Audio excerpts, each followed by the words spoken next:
KR Sons વતી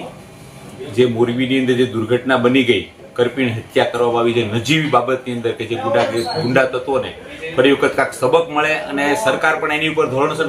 કાયદેસર કાર્યવાહી કરે,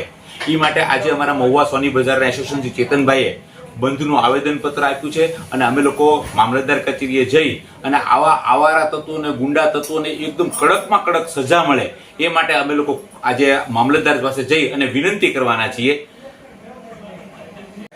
ચેતનભાઈ સાગર, મહુવા સોની બજાર એસોસિએશન પ્રમુખ કહેતા આજે અમને બહુ દુઃખ થાય છે। 2-3 દિવસ પહેલા જે અમારે મોરબીમાં અસામાજિક તત્વો દ્વારા જે જતીનભાઈ સોનીની જે હત્યા કરવામાં આવી છે તેને અમે સોની બજાર, મહુવા સોની બજાર તમામ શબ્દોમાં વખોડીએ છીએ અને આવી ઘટના બીજી વખત કોઈ ગામમાં કોઈ વ્યક્તિ સાથે ન બને તે માટે અમે આજે 23/2/2026 સોમવારે અમે સોની બજાર બંધનું એલાન આપેલ છે અને આ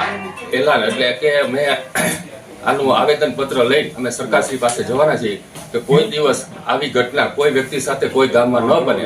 તે માટે અમે સરકારશ્રીને અપીલ કરવાના છીએ અને આ અસામાજિક તત્વોને કડકમાં કડક સજા મળે એવી અમે સરકાર પાસે માંગણી કરીએ છીએ।